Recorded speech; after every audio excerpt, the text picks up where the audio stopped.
Fatwa Siliwangi Official, membangun peradaban bangsa. Assalamualaikum warahmatullahi wabarakatuh. Selamat malam memerhati Fatwa Siliwangi. Marhaban ya Ramadan. Kami ucapkan selamat menunaikan ibadah puasa Ramadan 1444 Hijriah bagi segenap umat Islam. Pada acara sudut pandang kali ini kita akan membahas permasalahan yang sedang viral di masyarakat. Hal itu berkaitan dengan adanya mantan calon menantu yang telah melaporkan mantan calon mertuanya ke pihak polisian. Tak hanya itu, mantan tunangannya pun juga turut menjadi terlapor dalam kasus ini. Pelapor menduga para terlapor ini dianggap telah melanggar pasal 378 Kitab Undang-Undang Hukum Acara Pidana atau KUHP tentang penipuan. Sehingga pada tanggal 31 Maret 2023 kemarin, pelapor mendatangi SPKT Polres Probolinggo untuk membuat laporan polisi terkait hal tersebut. Untuk mengulasnya lebih jauh, kami telah menghadirkan pelapor tersebut.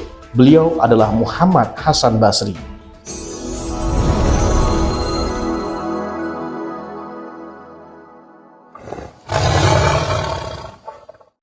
Pemerhati Fatwa Siliwangi Official. Kali ini sudah ada Mas Basri ya. Selamat malam Mas Basri. Selamat malam. Apa kabar malam hari ini ya?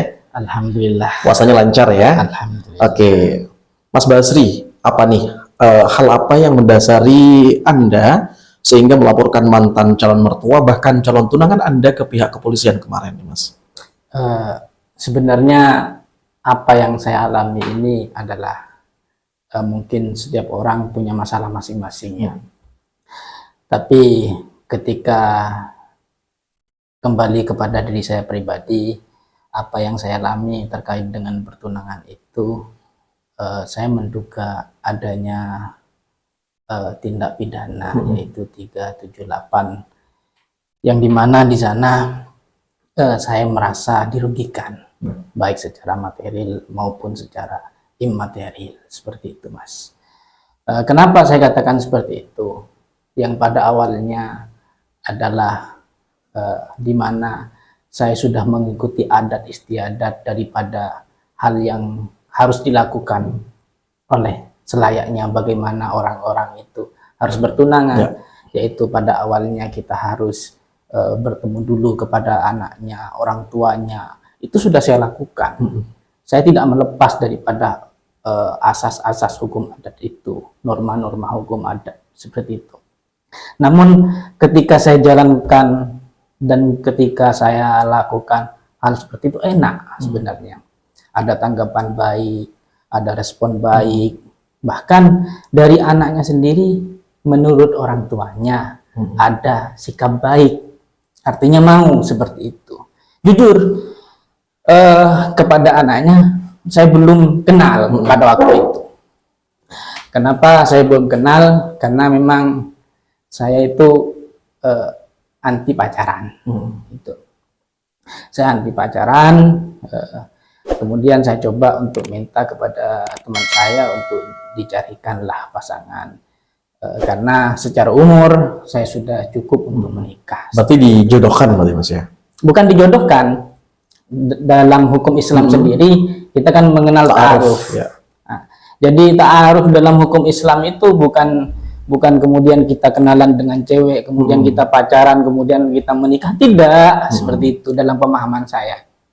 Dalam pemahaman saya itu ta'aruf itu kita itu punya niat baik.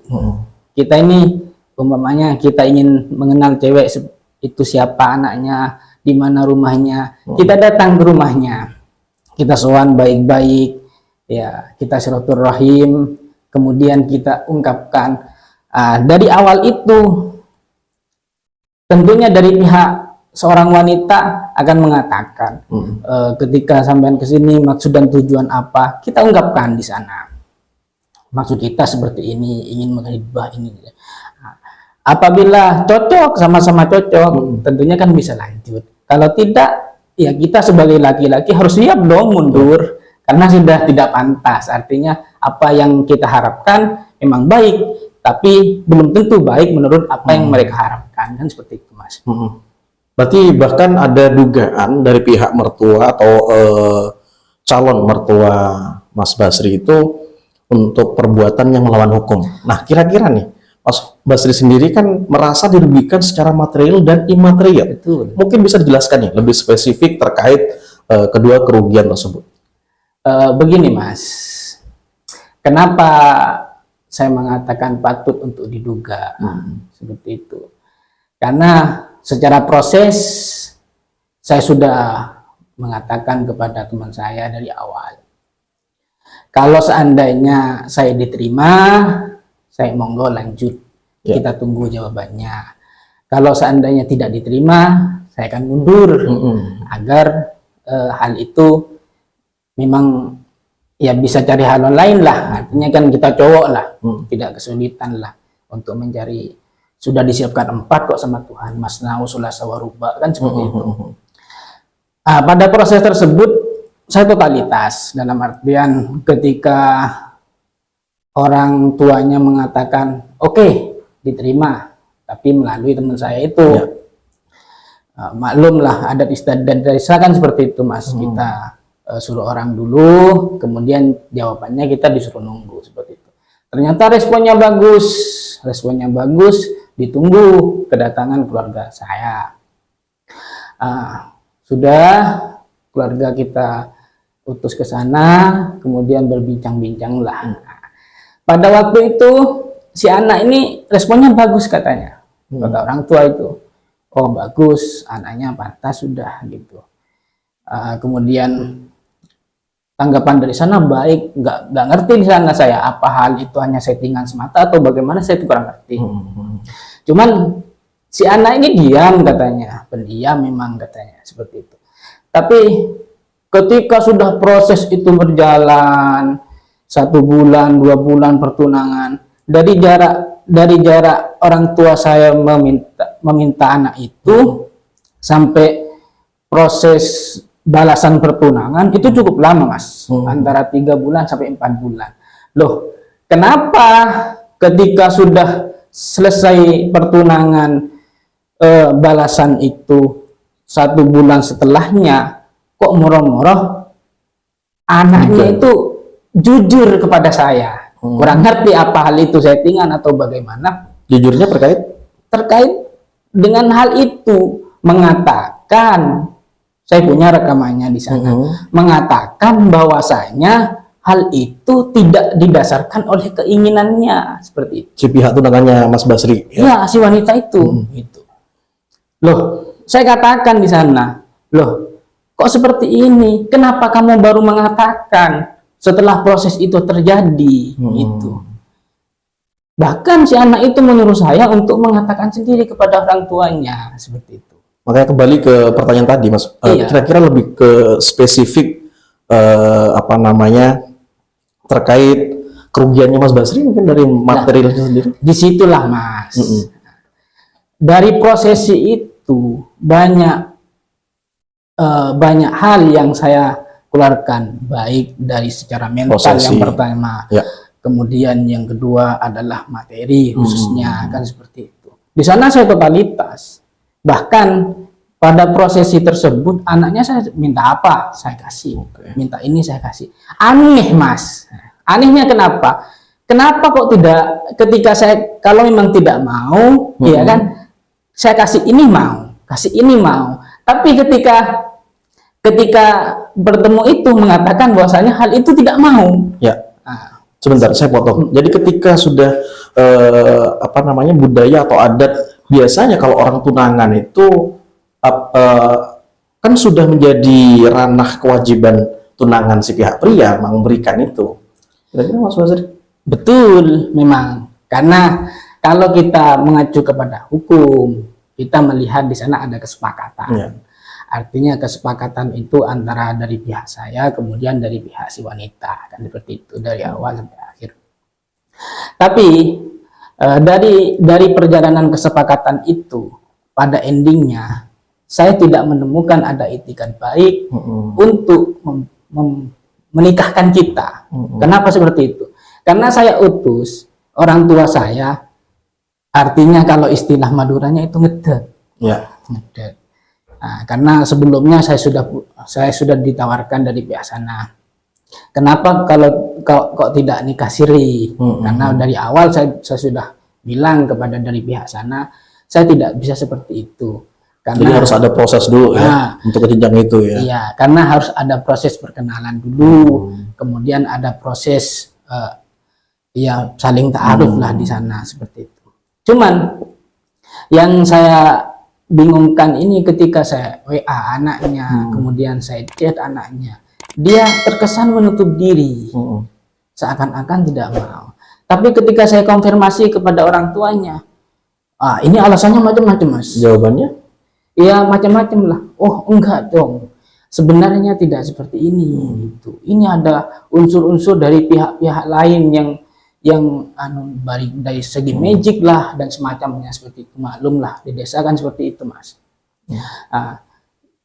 Nggak tahu hal ini memang menjadi harapan mereka atau bagaimana, kurang mengerti saya. Yang penting saya di sana itu hanya husnudon lah. Oh berarti anaknya memang mau kan seperti itu. Sampai-sampai Mas, mohon maaf, orang tuanya ini minta saya untuk menjadikan dukun. Ini Si pihak perempuan tersebut agar loh kok seperti ini, bingung saya.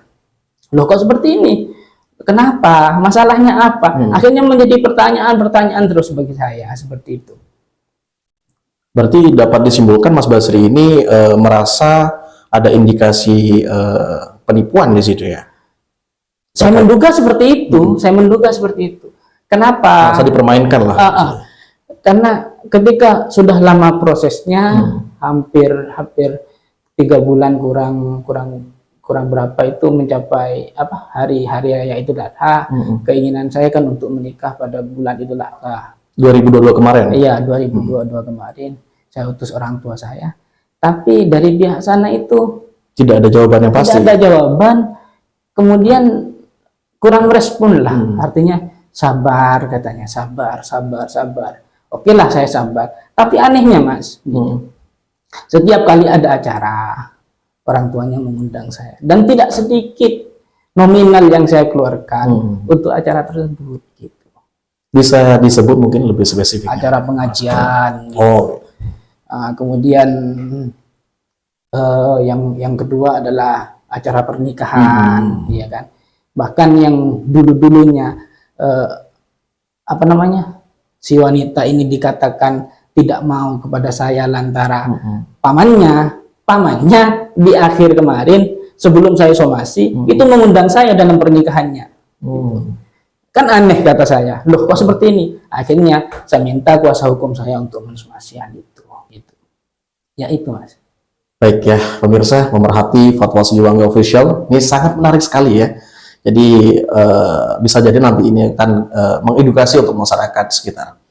Kita cermati sesama terkait ketentuan pasal 378 KUHP yang menerangkan bahwa yang dimaksud dengan penipuan adalah kondisi yang dilakukan oleh siapapun dengan maksud untuk menguntungkan diri sendiri atau orang lain secara melawan hukum dengan memakai nama palsu atau martabat palsu dengan tipu muslihat ataupun rangkaian kebohongan menggerakkan orang lain untuk menyerahkan barang sesuatu kepadanya atau supaya memberi hutang maupun menghapuskan piutang, diancam karena penipuan dengan pidana penjara paling lama 4 tahun.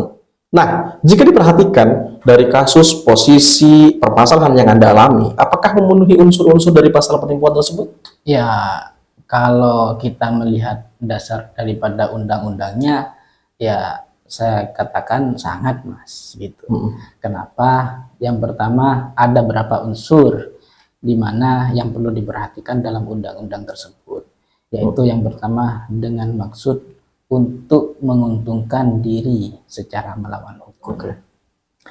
Nanti kan yang bertanggung jawab itu dari proses penyelidikan dan penyidikan seperti itu. Saya tidak punya kewenangan dalam hal itu, tapi karena saya menemukan adanya dugaan-dugaan tersebut, makanya saya laporkan. Kemudian yang kedua adalah menyertakan orang untuk menyerahkan barang sesuatu, baik itu memberi hutang maupun menghapus hutang piutangnya seperti itu. Yang jelas saya sudah banyak memberikan barang-barang, baik uang, baik pun sepatu, bahkan berkali-kali seperti itu. Ada notanya yang bisa saya belikan seperti itu, karena saya belinya di Shopee. Ya. Ada juga foto-foto yang ketika saya servis, bener-bener servis itu, ketika saya bawa ke Malang, pilih wis mau beli apa, seperti itu. Kemudian yang ketiga adalah dengan menggunakan salah satu upaya penipuan. Saya tidak bisa mengatakan hal itu menipu atau tidak, seperti itu. Yang jelas dengan tidak ada tanggung jawab daripada kejelasan pernikahan itu kapan sehingga saya memberikan somasi, ini saya patut menduga di sana. Kenapa? Karena sudah secara adat istiadat saya sudah pakai itu, saya sudah laksanakan. Bahkan saya introspeksi diri sebelum saya memberikan somasi itu. Jadi ketika saya sudah memakai adat istiadat, sudah tidak bisa tidak bisa diharapkan, maka saya pakai dengan langkah hukum itu. Makanya bila ada pepatah mengatakan, bila warasmu sudah dihiraukan, maka tunjukkan kegilaan. Oke. Nah, kira-kira kalau dari Polres Probolinggo sendiri, sudahkah ada pemanggilan atau pemeriksaan terkait itu? Karena kita masih laporan tanggal 31 kemarin, sebulan kemarin, 2 hari, 3 hari besok, gitu. Ya, belum ada panggilan. Ya mudah-mudahan polisi cepat memanggil, karena ini menjadi harapan besar saya. Gitu. Kira-kira apa nih terakhir harapan Anda terkait laporan tersebut? Ke pihak polisi maupun ke pihak terlapor? Ya, harapan saya butuh keadilan di sini. Artinya polisi benar-benar serius dalam menanggapi laporan saya ini, dan segera diberikan kejelasan terkait dengan apa yang saya laporkan ini. Gitu. Karena sebagai subjek hukum, saya juga membutuhkan keadilan. Saya benar-benar membutuhkan, terutama bagi pihak kepolisian, agar benar melakukan tugasnya, gitu, sesuai dengan perundang-undangan yang ada. Gitu. Oke, terima kasih banyak Mas Basri ya. Mudah-mudahan apapun itu keputusannya, mudah-mudahan itu menjadi hal yang terbaik untuk Mas Basri dan juga calon tunangannya ya. Baik, pemerhati Fatwa Siliwangi Official. Seorang pujangga berkata, beberapa dari kita berpikir dengan bertahan akan membuat kita kuat. Tapi terkadang dengan melepaskan justru membuat kita jadi kuat. Herman Hesse. Pemerhati Fatwa Siliwangi, sampai jumpa di podcast selanjutnya bersama saya Fandi Maulana. Terima kasih. Wassalamualaikum warahmatullahi wabarakatuh dan sampai jumpa.